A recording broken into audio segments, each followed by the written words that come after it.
Hi and welcome. Today we will be discussing our analysis on the poem entitled On His Blindness, written by John Milton. So, who is John Milton? John Milton was born on December 9, 1608 in London. He grew up in a well-to-do family and he studied at St. Paul's School and then Christ's College in Cambridge, and he received excellent awards during his studies. During his time at Cambridge, John showed remarkable intellectual promise and a passion for languages and literature. He traveled extensively throughout Europe, wherein he immersed himself in classical studies and met influential thinkers. Milton was deeply engaged in the political and religious upheavals of his time. In 1652, Milton became completely blind, possibly due to glaucoma.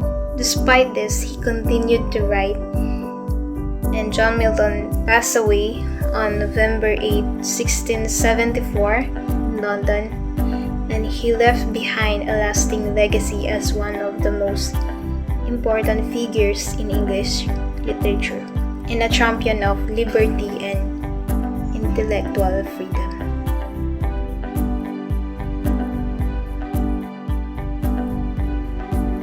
The form of the poem On His Blindness is a sonnet, a traditional sonnet which it consists of 14 lines.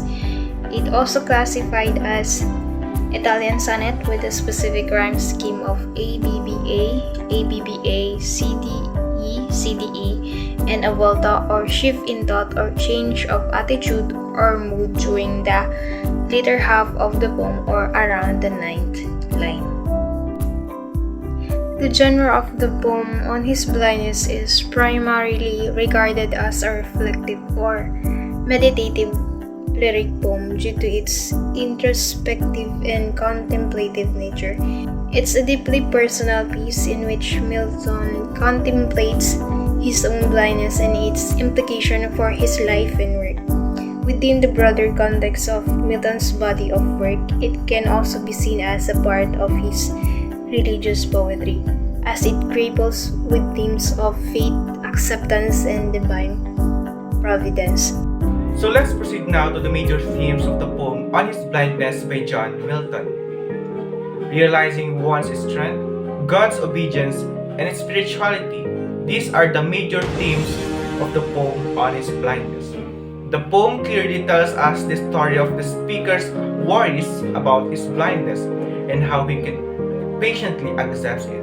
In the first part of the poem, the speaker seems disheartened, sad, and discouraged. He thinks he won't be able to enlighten the world with his philosophical and distinct poetic ideas. However, the second part exhibits his optimistic side. His spiritual heart responds to the foolishness that obstructs him from believing in his Creator.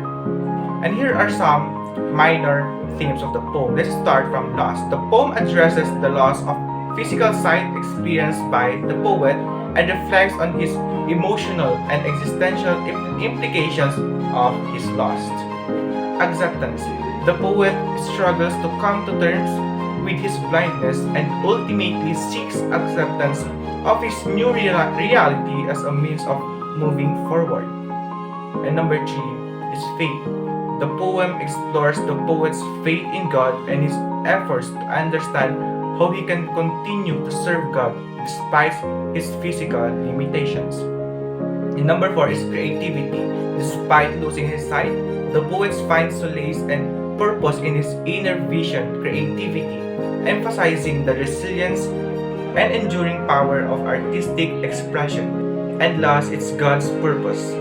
The poem reflects on the idea of God's purpose for individuals and how one can contribute to continue to serve and honor God in different ways, even when faced with unexpected obstacles. The poem On His Blindness by John Milton explores themes of acceptance, patience, and the search for meaning in the face of adversity. The central lesson of the poem is the struggle and eventual acceptance of one's limitations. So, Milton grapples with the loss of his sight and the fear that his talent as a writer will go unfulfilled.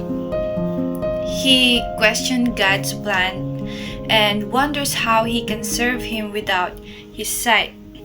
However, as the poem progresses, Milton comes to the realization that God does not expect everyone to achieve great external accomplishments. Rather, he understands that God values internal submission and obedience. The poem suggests that one can still serve God through a quiet and patient acceptance of one's circumstances, even if those circumstances limit one's ability to outwardly succeed. Through his struggle, Milton comes to understand that his blindness can be an opportunity for spiritual growth and a different form of service.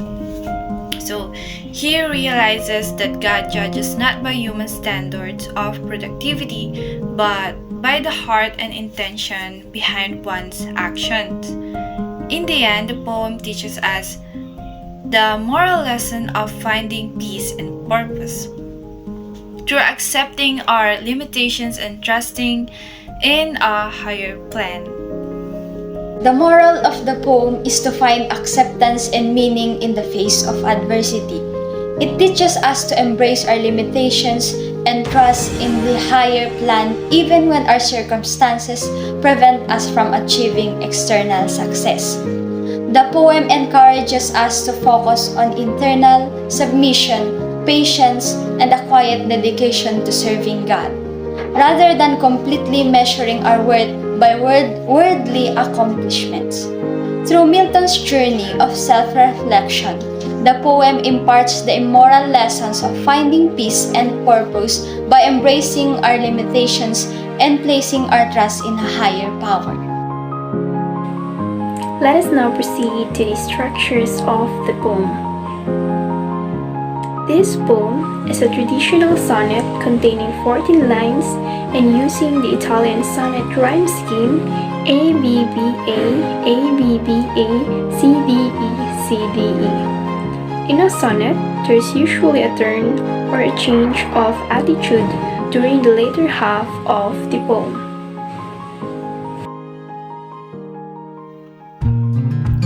So let's now move on to the literary devices that uses in this poem on his blindness. So the first literary devices that uses here is assonance. Assonance is the repetition of vowel sounds in the same line, such as the sound of E and O. In the that murmur soon replies, God doth not need. And again the sound of E in and post overland and ocean without rest. So the next one is allusion. Allusion is a belief and an indirect reference of a person, place, thing, or idea of a historical, cultural, political, or literary significance. The writer alludes to the parable of talents in the third line, such as, "And that one talent which is dead to hide." So the next one is alliteration. Alliteration is the repetition of consonant sounds in the same line, such as the sound of n or n in do not need and wo or w sound in world and wide. The next one is the consonants. Consonance is the repetition of consonant sounds in the same line, such as the sound of N in is kingly, thousands at his beating speed, and the sound of T in on that one talent which is dead to hide. Enjambment It is defined as a thought in verse that does not come to an end at a line break. Rather, it rolls over to the next line. For example, I fondly ask, but patience to prevent. That murmur soon replies, God did not need either man's work or his own gifts. Who best? Bear his mild yoke, they serve him best. His state. The next one is imagery. Imagery is used to make readers perceive things involving their five senses. John Milton has used imagery in this poem, such as to serve therewith my Maker and present. Bear his mild yoke, they serve him best, and they also serve who only stand and wait. Metaphor. It is a figure of speech in which an implied comparison is made between the objects that are different. The poem shows the use of the extended metaphors of God's obedience throughout the poem, such as to preserve therewith my Maker and present my true account, lest he returning chide. Personification. A personification is to give human qualities to inanimate objects. The poet has been personified patience in the 8th line of the poem, such as, I fondly ask, but patience to prevent. That more soon replies. A pun is a literary device that is also known as play on words. Puns involve words with similar or identical sounds with different meanings. The writer has used this device in the opening line of the poem, where light refers to his eyesight, as well his life before getting blind, such as, when I consider how my light is spent. Second is rhetorical question. Rhetorical question, a question that is not asked in order to receive an answer. It is just posed to make the point clear. John posed rhetorical questions in the 7th line of the poem to put emphasis on his point, such as that God exact day labor. Symbolism. Symbolism is using symbols to signify ideas and qualities, giving them symbolic meanings that are different from literal meanings. The poem uses the use of the symbols of suffering, acceptance, and humbleness, just to show how sufferings bring people close to their Maker. So now, let us move on to the overall meaning of the poem. Many people are familiar with the story of Ludwig van Beethoven. This man, in spite of being deaf, managed to become a world-renowned composer. What a terrible fate! To have the sense most integral to your art be taken away from you. Similar is the story of John Milton, an English poet who, by 1655 at age 48, was blind. His ability to write was threatened, and as a result, his relationship with God became complicated. One of his poems entitled On His Blindness, Milton is struggling to understand what God expects of him now that he is losing his sight.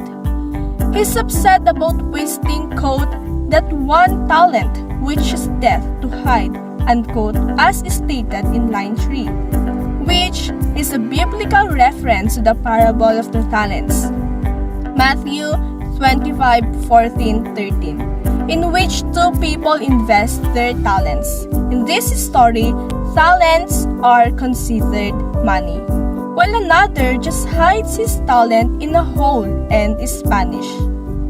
Milton feels that God expects him to use his talent for writing poetry in a way that honors him. Milton is frustrated that his lack of sight is preventing him from serving God when he wants to so badly.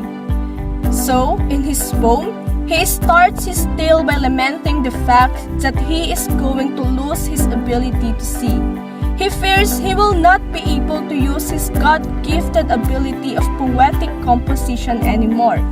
In the depths of his sadness, He finds himself grappling with the question of whether God intends for him to press on with the work that demands sight, despite God having deprived him of that precious sense. Finally, his patience subdues his foolishness. He realizes that God does not need man's work. He is like a king, and humans are destined to serve their master. So, I hope you have understand what is the overall meaning of an incredible poem entitled On His Blindness and written by John Milton.